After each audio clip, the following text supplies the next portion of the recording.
एवढी एवढी वाईट परिस्थिती आहे मंत्र्यांची, भारतीय जनता पक्षाचं नाव घ्यायला घाबरतायत. कोण पोलिसाची हिंमत होते. पोलीस हे प्यादे आहे आणि पोलीस हे प्यादे आहे. या पोलीस मारतो तुम्हाला आणि तुम्ही मूग गिळून गप्प बसताय. कुठे गेला तुमचा स्वाभिमान? कुठे गेला तुमची बंडखोरी वृत्ती? आणि मला वाईट तर वाटतं राष्ट्रवादीने देखील मार खाल्लाय. म्हणजे फक्त शिवसेनानेच मार खाल्ला नाही, राष्ट्रवादीने मार खाल्लाय. जो तुम्ही निर्णय त्यावेळेला घेतला, तुम्ही दोघे बाहेर पडा सत्तेत ना, मग कळेल. पण आज भारतीय जनता पक्ष तुम्हाला चिरडून काढतेय आणि तुम्ही भारतीय जनता पक्षाचं नाव घ्यायला देखील घाबरताय. मार खाताय मंत्र्यांचा. मंत्री मार खातोय.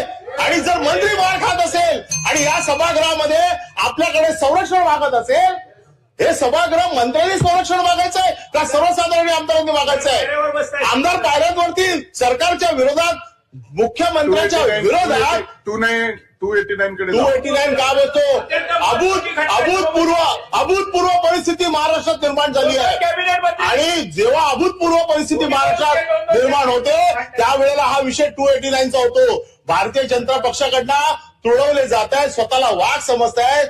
हे वाघ आता गेले कुठे? शेपटी घालून बसलेले आहेत. कोणाची हिंमत होत नाही भारतीय जनता पक्षा.